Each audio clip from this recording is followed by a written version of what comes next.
हाँ जी पता नहीं की गल है अजकल मेरा कुछ करो हकीम साहब। ओ हकीम इधर बैठा बा बारीअल नहीं बैठा।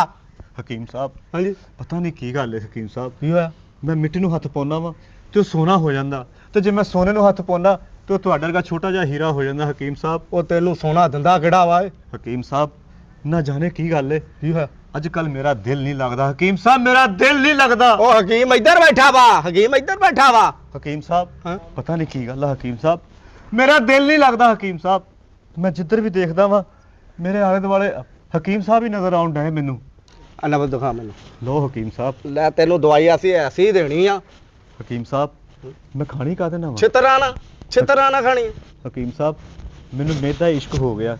ਇੱਥੇ ਬੈਠ ਉਰੇ ਬੈਠ बह गया वा ਕਿਹਨੂੰ ਕਹਿਣ ਮੈਨੂੰ ਕਹਿਣ ਤੁਹਾਨੂੰ ਕਹਿਣ ਲਿਆ ਹकीम साहब बह गया। ਲੈ ਹੁਣ ਕਾਕਾ ਸਾਡਾ ਖਾਨਦਾਨੀ ਕੰਮ ਆ ਹੁਣ ਨਹੀਂ ਮੇਰਾ ਦਿਲ ਲੱਗਣਾ ਹੁਣ ਨਹੀਂ ਲੱਗਣਾ। ਉਹ ਬਿਮਾਰੀ ਮੈਨੂੰ ਦੱਸ हकीम साहब ਹਾਂਜੀ ਪਤਾ ਨਹੀਂ ਕੀ ਗੱਲ ਆ ਹकीम साहब ਜਦੋਂ ਮੈਂ ਸੱਜੀ ਸਾਈਡ ਤੇ ਦੇਖਦਾ ਤੇ ਮੈਂ ਉੱਚੀ ਉੱਚੀ ਬੋਲਣ ਲੱਗ ਪੈਣਾ हकीम साहब ਉੱਚੀ ਉੱਚੀ। हकीम साहब ਹਾਂਜੀ ਲੱਗਦਾ ਕਿ ਮੇਰੀ ਦਵਾਈ ਆ ਗਈ ਆ। ਆ ਗਈ ਆ ਹਾਂ ਮੈਨੂੰ ਆਰਾਮ ਆਉਣ ਡਿਆ ਮੈਨੂੰ ਥੋੜਾ ਥੋੜਾ ਸਕੂਨ ਹੋਣ ਡਿਆ हकीम साहब। ਤੇਰੇ ਵਰਗੇ ਆਸ਼ਕਾਂ ਲਿਆ ਨਾ ਹਾਂ। ਮੈਂ ਸਾਈਡ ਤੇ ਦਵਾਈ ਰੱਖੀ ਆ ਅੱਛਾ ਜੀ ਹਾਂ ਐਸੀ ਦਵਾਈ ਹਾਂ ਹਾਂ ਕਿਆ ਕਹਿਣ ਅੰਦਰ ਬਿਠਾ ਕੇ ਖਵਾਨੇ ਅੰਦਰ। ਮੈਂ ਕਹਿੰਦਾ ਇੱਕ ਮਿੰਟ ਇੱਥੇ ਬੈਠ ਹੈ ਇਹਦੀ ਹकीम साहब ਕੀ ਹੋ ਗਿਆ ਤੁਹਾਨੂੰ ਤੁਸੀਂ ਨਿੱਕੇ ਜਿਹੇ ਮਾਰਦੇ ਚੰਗੇ ਲੱਗਣ ਡਏ। ਚੰਗੇ ਲੱਗਦੇ ਆ ਮੈਨੂੰ ਦਵਾਈ ਦੇ ਦੇ ਮੈਨੂੰ ਭਲਾ